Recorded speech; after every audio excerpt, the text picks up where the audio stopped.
राज्यसभा में राष्ट्रपति के अभिभाषण के बाद धन्यवाद प्रस्ताव पर पीएम नरेंद्र मोदी के भाषण के साथ ही राज्यसभा भी आज अनिश्चितकाल के लिए स्थगित हो गई और इस तरह नई सरकार में संसद का पहला विशेष सत्र खत्म हो गया है।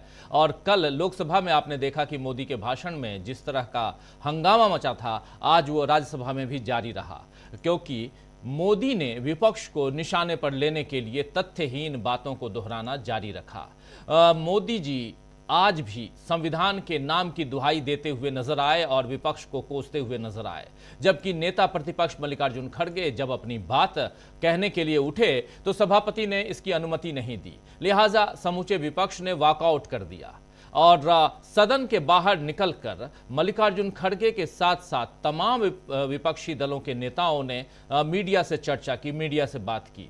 लेकिन सदन के अंदर जब नेता प्रतिपक्ष बोलना चाहते थे, बार बार डिमांड की जा रही थी कि बोलने दीजिए, 1 मिनट के लिए समय दीजिए, नहीं दिया गया। आप याद कीजिए कि उधर जब राहुल गांधी अपनी बात रख रहे थे, जब राहुल गांधी भाषण दे रहे थे, तो एक नहीं बल्कि 5-5 केंद्रीय मंत्री जो हैं वो उठ के खड़े हुए और उन लोगों ने अपनी बातें रखी थी। और राहुल गांधी के 1.5 घंटे का भाषण जो है वो 2 घंटे में खत्म हुआ था, क्योंकि काफी इंटरप्शन था। लेकिन यहां पर जब आज प्रधानमंत्री नरेंद्र मोदी अपनी बात रख रहे थे, कुछ बात वहां पर अपनी जोड़ना चाहते थे, नेता प्रतिपक्ष उनको जब नहीं दिया गया समय, तो समूचा विपक्ष आउट हो गया, वॉकआउट कर गया। और उसके बाद सदन के बाहर निकलकर मल्लिकार्जुन खड़गे और इंडिया के नेताओं ने मीडिया से बात की। आइए जरा मल्लिकार्जुन खड़गे को सुनते हैं क्या कुछ कह रहे थे बाहर निकलकर। हम सबने इसलिए वॉकआउट किया कि जो प्राइम मिनिस्टर अपना राष्ट्रपति अभिभाषण पर जो भाषण दे रहे थे, उन्होंने कुछ गलत बातें सदन को बताई, गलत झूठ। और उनकी आदत है कि झूठ बोलना, लोगों को भ्रमित करना और जो सत्य के परी जो विरोध में बात करना, ये उनकी आदत है। और मैंने सिर्फ उनको इतना ही पूछा कि जब वो संविधान के बारे में बोले कि आज लोग संविधान के लिए बचाने के लिए डंडोरा पीट रहे हैं, ऐसी बात उन्होंने कही। तो हमने ये कहा, देखो संविधान तो आप नहीं बनाए, संविधान के आप विरोधी थे, इसीलिए मैं वो क्लैरिफाई करना चाहता हूं कि कौन संविधान के फार थे, कौन संविधान के खिलाफ थे, किसने संविधान बनाया, किसने संविधान के खिलाफ बात किया, वो मैं उनके सामने रखना चाहता था। मैं ये रखना चाहता था कि उन्हीं के पेपर में आरएसएस के जो मुखपत्र है ऑर्गेनाइजर 30 नवंबर 1949 में अंक में संपादकीय में लिखा था। ये ऑर्गेनाइजर तो ऑथेंटिक पेपर है उनका, ये उनका ऑफिशियल पेपर है। उसमें ये लिखा गया था, भारत के इस नए संविधान की सबसे बुरी बात यह है कि इसमें भारतीय कुछ भी नहीं है। प्राचीन भारत के अद्भुत संवैधानिक विकास के बारे में इसमें कोई जिक्र ही नहीं है। आज तक मनुस्मृति में दर्ज मनु के कानून दुनिया की प्रशंसा का कारण है। ये किसने कहा? ये ऑर्गेनाइजर ने, आरएसएस ने, जनसंघ के जो लोग थे उस वक्त उन्होंने कहा। और वे स्वयं स्फूर्ति, आज्ञाकारित और अनुरूपता पैदा करते हैं। हमारे संवैधानिक विशेषज्ञों ने ये बात निरर्थक है। उन्होंने ये कहा कि यहाँ तक जो कॉन्स्टिट्यूंट असेंबली के मेंबर से किए हैं ये गलत है। उन्होंने उस वक्त अपोज करके इस संविधान को उन्होंने नकार दिया था और आज उसकी रक्षा की खुद बात करते हैं और हमारे को बोलते हैं कि हम संविधान विरोधी है। अरे खुद विरोधी है, जन्मता ही विरोधी है, शुरू से विरोधी है। इसको जब इसका जन्म शुरू हुआ उस दिन से इन्होंने बहुत से पुतले जलाए, अंबेडकर के, नेहरू जी के पुतले जलाकर रामलीला मैदान में उन्होंने ये सब काम किया। आज ये बोल रहे हैं कि हम संविधान के विरोधी हैं।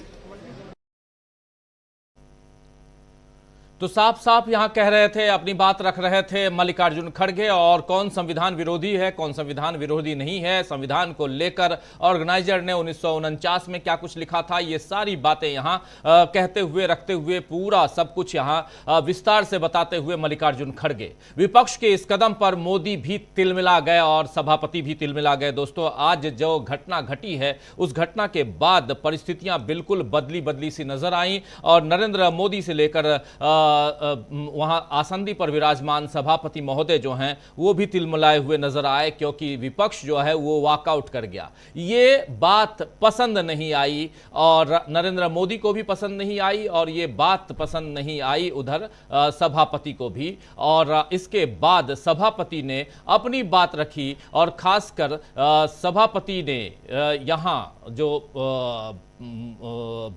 एक प्रस्ताव भी वहां पर लेकर के वो आए। दरअसल इस पूरे संसद सत्र में विपक्ष जिस तरह से मोदी पर हावी दिखाई दिया है, ये तिलमिलाहट उसी का नतीजा है। विपक्ष हर बार नए मुद्दों के साथ बीजेपी को घेर रहा है, मोदी से जवाब मांग रहा है और मोदी अब भी 50 साल पुराने आपातकाल पर झूल रहे हैं, क्योंकि उनके पास शायद आज के हालात पर अपना बचाव करने के लिए कुछ है ही नहीं। मोदी नहीं बता सकते कि नीट के छात्रों को इंसाफ किस तरह मिलेगा, कैसे मणिपुर में हालात सुधरेंगे, जिन भ्रष्टाचार के आरोपियों को बीजेपी ने अपनी पार्टी में जगह दी है, सत्ता में भागीदार बनाया है, उनके साथ वो भ्रष्टाचार के खिलाफ लड़ाई कैसे लड़ रही है, कैसे लड़ पाएगी बीजेपी, इसकी बात नहीं बताते हैं नरेंद्र मोदी। अपने भाषण में मोदी ने भ्रष्टाचार के प्रति जीरो टॉलरेंस वाली नीति का जिक्र करते हुए जांच एजेंसियों का भी जिक्र किया है आज, और उनके शब्द थे कि मैं बिना लाग लपेट के कह रहा हूं। ध्यान से सुनिए, नरेंद्र मोदी के शब्द थे, मैं बिना लाग लपेट के कह रहा हूं, हमने जांच एजेंसियों को भ्रष्टाचार और भ्रष्टाचारियों के खिलाफ कार्रवाई के लिए खुली छूट दे रखी है। आइए जरा उन्हीं की जुबानी सुन लेते हैं जांच एजेंसियों के बारे में, ईडी, सीबीआई, आईटी के बारे में क्या कुछ कह रहे हैं नरेंद्र मोदी। सुनिए उनकी जुबानी। मैं निसंकोच रूप से कहना चाहता हूं, लाग लपेट नहीं रखता हूं, और मैं देशवासियों को भी कहना चाहता हूं कि मैंने एजेंसियों को भ्रष्टाचार और भ्रष्टाचारियों पर कड़ों से कठोर कार्रवाई करने के लिए खुली छूट दे के रखी है।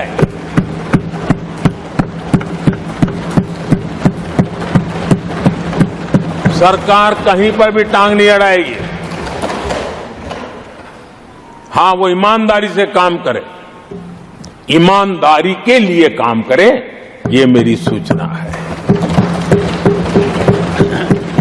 और आदरणीय सभापति जी, मैं फिर देशवासियों को कहना चाहता हूं, कोई भी भ्रष्टाचारी कानून से बच करके नहीं निकलेगा, ये मोदी की गारंटी है। आदरणीय सभापति जी, तो सुना आपने दोस्तों, दरअसल मोदी की ये बात ही अपने आप में काफी असंवैधानिक है, क्योंकि संवैधानिक शक्तियों और जिम्मेदारियों को साथ लेकर चलने वाली एजेंसियों को न छूट देने की जरूरत होनी चाहिए और न ही पाबंदी में रखने की जरूरत होनी चाहिए। लेकिन मोदी ने ऐसा बोलकर बता दिया है कि विपक्ष उन पर ईडी और सीबीआई के इस्तेमाल का जो आरोप लगाता रहा है उसमें दम है। दरअसल राहुल गांधी ने कल अपने भाषण की शुरुआत में, परसों जब वो भाषण दे रहे थे, तो अपने भाषण की शुरुआत में ईडी की जांच एजेंसी, ईडी ने कैसे 50-55 घंटे उनको उनसे जांच, ईडी की जांच से उनको गुजरना पड़ा। ईडी सीबीआई की बात लगातार हो रही है, बात हेमंत सोरेन से लेकर केजरीवाल तक की उठ रही है। इन तमाम बातों को यहां पर नरेंद्र मोदी उठाते हुए और कह रहे हैं कि भ्रष्टाचार और भ्रष्टाचारियों के खिलाफ इन एजेंसियों को इन्होंने खुली छूट दे रखी है। जांच एजेंसियों को छूट देने की बात कहां से आती है? क्या ये जांच एजेंसियां नरेंद्र मोदी के मातहत काम करते हैं? यह भी सोचना होगा। खैर, राहुल गांधी ने जो बातें कही थी वो जरा सुन लीजिए। I myself was attacked by order of the government of India, by order obviously of the Prime Minister of India. 20 plus cases, 2-year jail sentence, my house taken away, no problem. Relentless attack in the media 24/7 every single day, abuse, attack. And then the most enjoyable and beautiful part of it, 55 hours of interrogation by the ED. No, which I really enjoyed. Because by the end of the interrogation, the officer off camera, he switched off the camera and then he asked me, Rahul ji, you've been sitting here 55 hours. आप पत्थर जैसे हो, आप हिलते क्यों नहीं हो? मुझसे सवाल पूछा उसने। तो जब ऐसा आक्रमण होता है, when there's an attack like this on you, you obviously need refuge, you need a place, or you need ideas that defend you.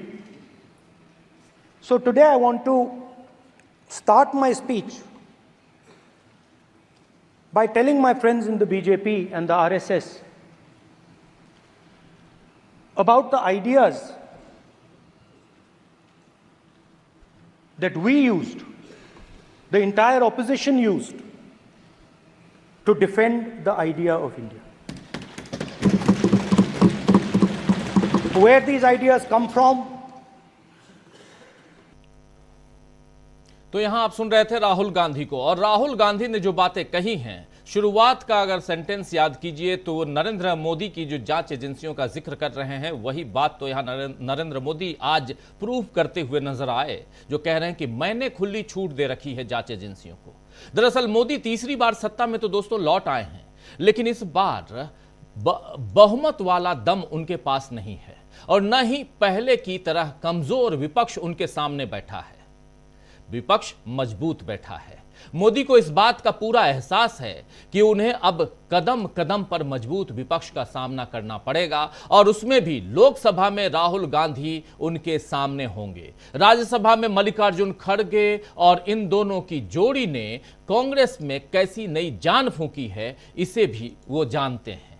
इसीलिए मोदी इस बार संसद में शुरू से बैकफुट पर नजर आए।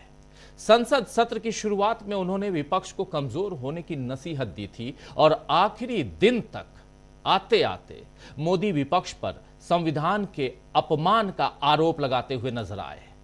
साफ नजर आ रहा है दोस्तों कि इस बार नरेंद्र मोदी के लिए सरकार चलाना आसान नहीं होगा। उन्हें विपक्ष का सामना करके ही आगे बढ़ना होगा। इसलिए बहुत बड़ा सवाल उठता है कि क्या मोदी इसमें सफल हो पाएंगे? क्या विपक्ष के आगे बैकफुट पर है नरेंद्र